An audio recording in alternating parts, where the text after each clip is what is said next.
শিরোনাম: ২০২৫ সালের জনশক্তি রপ্তানি বেড়েছে ১১.২৭%। বাংলাদেশের অর্থনীতির ভরসা প্রবাসীদের রেমিটেন্সের উপর।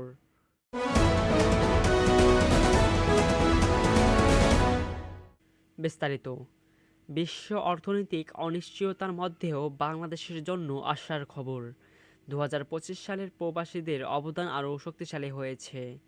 সরকার পরিসংখ্যান অনুযায়ী ২০২৫ সালে বাংলাদেশের জনশক্তি রপ্তানি আগের বছরের তুলনায় ১১.২৭% বৃদ্ধি পেয়েছে। এতে বিদেশে কর্মরত বাংলাদেশি শ্রমিকের সংখ্যা উল্লেখযোগ্যভাবে বেড়েছে। মধ্যপ্রাচ্য, মালয়েশিয়া, ইউরোপসহ বিভিন্ন দেশে কর্মরত প্রবাসীরা নিয়মিত রেমিটেন্স পাঠাচ্ছেন দেশে। এই অর্থ দেশের বৈদেশিক মুদ্রার যোগান বাড়াচ্ছে এবং অর্থনীতিকে স্থিতিশীল রাখতে সহায়তা করছে।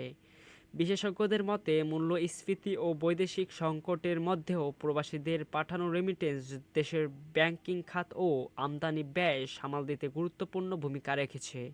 সব মিলিয়ে ২০২৫ সালে প্রবাসীরা শুধু পরিবার নয়, বরং পুরো দেশের অর্থনীতির অন্যতম ভরসা হিসেবে নিজেদের অবস্থান আরও শক্ত করেছে।